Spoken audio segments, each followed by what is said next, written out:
नमस्कार, मी पंजाब डक हवामान अभ्यासक मुक्काम पोस्ट गुगळी धामणगाव तालुका शिलो जिल्हा परभणी। मी आहे माझ्या गावामधल्या धामणगावातल्या धूळ पेरणी केलेल्या शेताच्या प्लॉटमध्ये। म्हणजे हे धामणगावचे संपूर्ण शेतकरी येतं आणि या धामणगावातली धूळ पेरणी म्हणजे 4 जूनच्या प्लॉटचे येतं।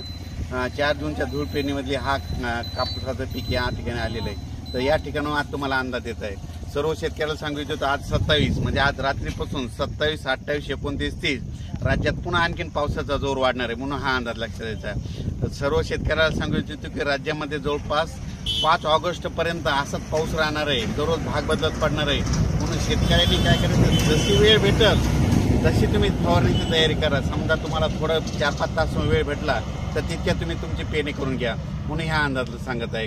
सर्व शेतकऱ्याला सांगू इच्छितो की म्हणजे आज 27 पासून तर 5 ऑगस्ट पर्यंत राज्यात हे पावसाचं सत्र असंच चालू राहणार आहे। काही भागात रिमझिम, कुठं मुसळधार, कुठं अतिवृष्टी, कुठं वाहुणी असा पाऊस पडणार आहे। वापसा काही होणार नाही, त्याच्यामुळे जशी सवड भेटेल तसे तुम्ही कामे करून घ्या।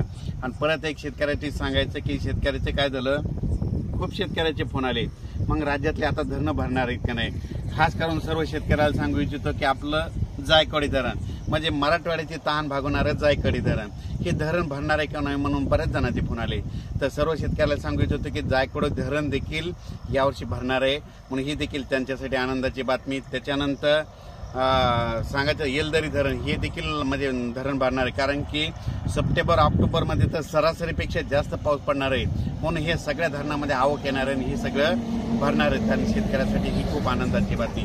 परत सर्व शेतकऱ्याला सांगू इच्छितो म्हणजे आता हे 27 आजपासूनचा ते 5 ऑगस्ट पर्यंत पाऊस कसा कसा पडणार आहे। तर तुम्हाला सांगतो की कोकण पट्टी तर संपूर्ण त्या भागात पाऊस राहणारच आहे, म्हणजे 5 ऑगस्ट पर्यंत तिकडे पाऊस राहणार आहे, त्यांनी सतर्क राहण्याची गरज आहे। आणि त्याच्यानंतर सर्वांना सांगू इच्छितो की राज्यामध्ये आता म्हणजे पूर्व विदर्भात 6 जिल्हे, पश्चिम विदर्भात 5 जिल्हे, त्याच्यानंतर तो पाऊस त्याच्यानंतर जळगाव, जामोद, जळगाव, तसे धुळे, नंदुरबार, नाशिक, उत्तर महाराष्ट्राकडे जाणार आहे। म्हणजे हे पावसाचा इकडल्या भागाकडे जाणार आहे। म्हणजे आता हे टप्पा आता न पूर्व विदर्भ, पश्चिम विदर्भ आणि उत्तर महाराष्ट्राकडे म्हणजे आता 5 ऑगस्ट पर्यंत पडणार आहे, म्हणून हा अंदाज लक्षात घ्या।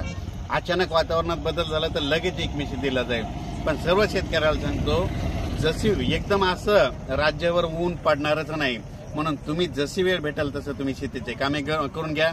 अचानक वातावरणात बदल झाला तर लगेच एक मेसेज दिला जाईल। धन्यवाद।